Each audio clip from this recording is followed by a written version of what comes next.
to pick up on, and as you do that, you remember to breathe, and you keep moving forward. Okay, so that's what happened to me here working in this office. The first, I would say 2 or 3 months, I didn't enjoy it. It was hard, sitting in a chair all day, being on the phone. I'm an introvert. Some people don't think so, but I am, and I can't take talking all day long. Brian and I joke about this a lot. We get in the car after work, so I need 15 minutes. No one to talk to me, no radio, no nothing. I need 15 minutes. So it was different. But I feel like there were 3 basic principles that I talked with people about, or I listened to some of those audio clips from different people that really, really helped me. And so I want to share those with you, and then we'll just keep going, and these will affect the rest of our time together too. So, what are these? Okay, number 1, biggest one, in sales in general, but I think especially here, is you have to know the product. You have to know the product. What is it? What are you selling? How does it work? Why is it important? Why should people buy it? Again, what is it? Why is it important? How does it work? Why should people buy it? If we don't know what our product is, just hang it up. You can go home, you're not going to sell it. Because if you don't know the product, you can't be excited about the product, you won't sell the product well. I just feel like that's logical.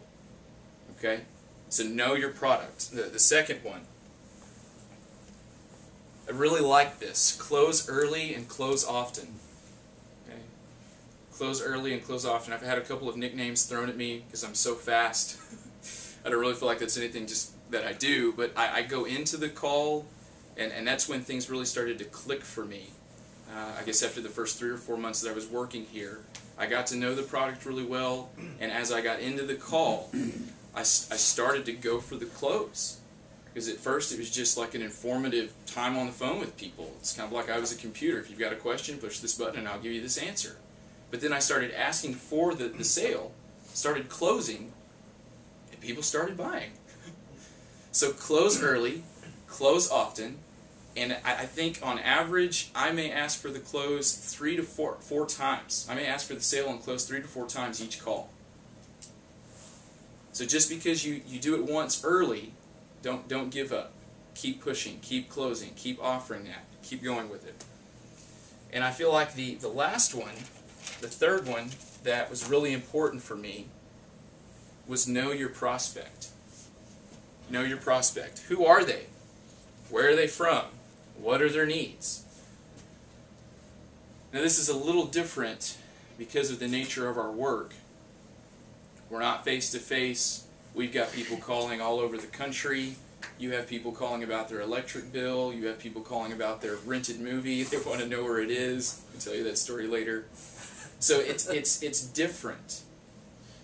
But the biggest question out of that I want to stress is what are their needs? What are they calling about? And if you think about it, that is directly tied to the product that we are offering. This environment is different because Bryant, myself, Jeff, Chris, Cooper, other guys on the phones, we're not having to go out and make contacts. We're not having to go out and meet people in their office, in their homes, and show them the product. Okay, we've got an awesome marketing team, web design team. They do all of that for us. Okay, people are seeing that, and then they're calling us, and they're saying, okay, is this real?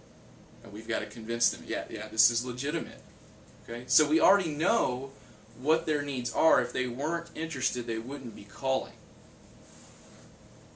So tying all these 3 together, I feel like is what happened for me when I went from just being on the phone to, lo and behold, I've got a sales presentation. And I'm actually selling now. It's not just 1 or 2 sales when I'm getting lucky and answering the phone and people have already talked to Brian or Jeff or somebody else. I'm getting the results of that. I'm actually walking them through how the plan works, why it's important, why they need it, and they're buying. And that was great. That was great. That's when it really started to click for me. But also, Jeff told me this within the first 2 weeks that I was at Quality Benefits. if you are not convinced that your product is the best, if it is worthwhile, if it is worth buying, worth having, worth using, you won't sell. And when he first told me that, and he told me how good the plan is, how it works for people, even from his personal experience, I mean, honestly, I thought it was pretty cliche. But that's what everybody says. Have you seen the infomercials? Have you seen people yell at you about this orange rag that will soak up Coke through the foundation of a house? I mean, really, have you seen these things? They all say that, right? They all say it. But so I didn't believe him at first. And I think the first few months I really struggled because I didn't take the time to understand what I was selling. That didn't convince me that it was worth it. So I wasn't trying to close, and I wasn't interested in meeting the needs of people. So again, know your product, close early, close often, and know who you're trying to sell. Know what their needs are and how those fit together. So I went from just being on the phone to selling. That lasted, I think, about 9 months or so. And then I realized, man, I'm putting numbers on the board, but you compare those to Bryant, you compare those to Stephen, you compare those to Chris, who came just a little bit after me. I'm not doing too hot. I need to compete. You got to compete. You're in a business. You got to compete. Put numbers up. So I took a step back after I came back from being gone in the summer of 2010. I took a step back, and I really re-strategized, if that's a word. I redid the way that I was approaching selling this product.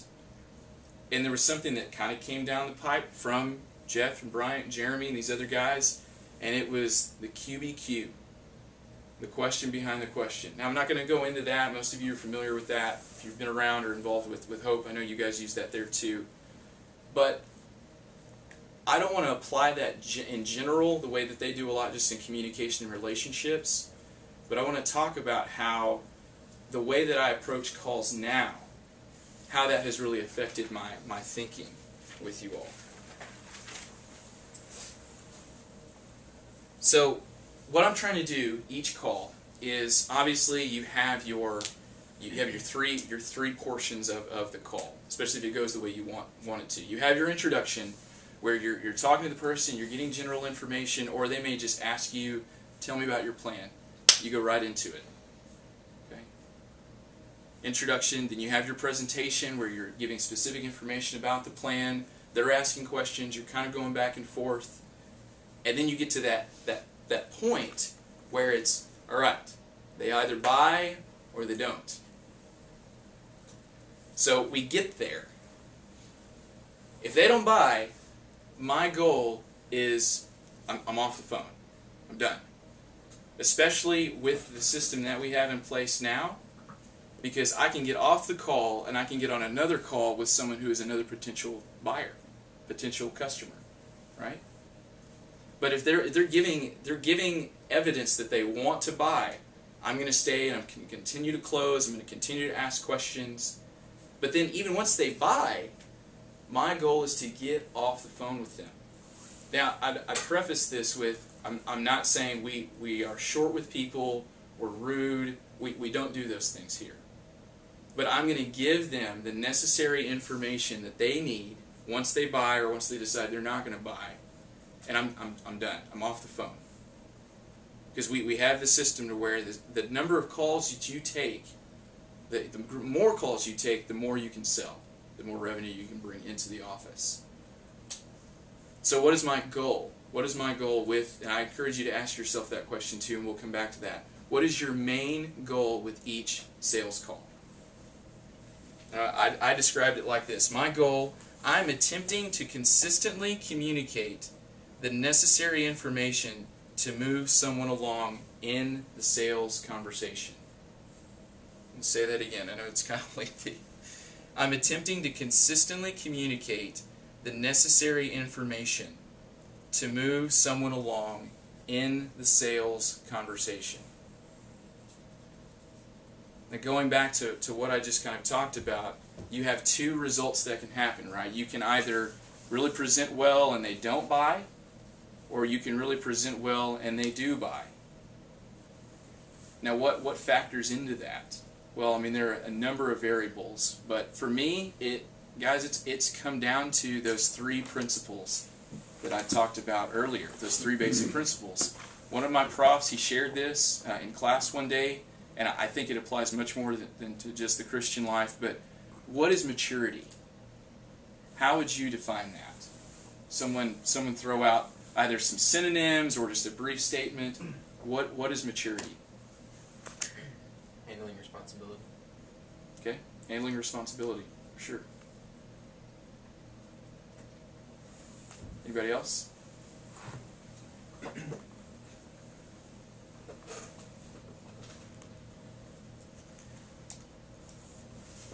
Challenge things behind you. Okay. So maybe in correlation with handling responsibility, it's also excluding certain things that will get in the way of that, right? Distraction, childish things, whatever you want to put under that umbrella term, for sure. My prof described it this way. He said maturity is consistency, and this is bracketed, this is my input, consistency or faithfulness or mastering the basics. That's all it is. If you think about the Christian life or even in sales, when you're doing well, you are consistently going back to those core principles, those basic principles, and you are doing those things well.